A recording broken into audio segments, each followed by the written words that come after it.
તારીખ 17/12/2023 રવિવારે શ્રી દક્ષિણ ગુજરાત રોહિત મહામંડળની સાધારણ સભા અંબેલાલ પી રોહિતના અધ્યક્ષ સ્થાને સર્વોદય રોહિત સમાજ સુરત કામરેજ વાવ મુકામે આવેલ વાડીમાં રાખવામાં આવી હતી, જેમાં સભાના અધ્યક્ષ અંબેલાલભાઈ રોહિત અને સમાજના મહાનુભાવો દ્વારા દીપ પ્રાગટ્ય કરી સભાની શરૂઆત કરવામાં આવી હતી અને પૂર્વ પ્રમુખ સ્વ કિશોરભાઈ કે ચૌહાણ અંત્રોલીને મૌન પાળી શ્રદ્ધાંજલિ આપવામાં આવી।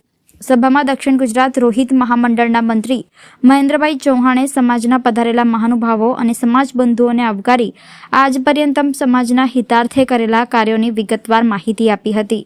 શ્રી દક્ષિણ ગુજરાત મહામંડળની સાધારણ સભામાં મહાનુભાવો તથા સમાજ બંધુશ્રીઓએ નવી કમિટીની રચના કરવામાં આવી, જેમાં પ્રમુખ તરીકે રતિલાલ ભગડભાઈ ચૌહાણની સર્વસંમતિથી વરણી કરી હતી। સમાજ મહાનુભાવો શ્રી ડોક્ટર રમણભાઈ પરમાર, રાજેન્દ્રભાઈ સોલંકી મોરથાણા, હસમુખભાઈ પરમાર, રાજેશભાઈ મહેતા, મનહરભાઈ ચૌહાણ, જીતેન્દ્રભાઈ પરમાર, હસમુખભાઈ પરમાર, રમેશભાઈ ગોહિલ, રમણભાઈ ચૌહાણ, ઈશ્વરભાઈ તલાટી, રાજેન્દ્રભાઈ પરમાર તથા સમાજ બંધુઓ મોટી સંખ્યામાં ઉપસ્થિત રહ્યા હતા। ભોજનની વ્યવસ્થા સમાજના આગેવાન આત્મારામ પરમાર દ્વારા કરવામાં આવી હતી અને આભાર વિધિ જીતેન્દ્રભાઈ પરમારે કરી હતી।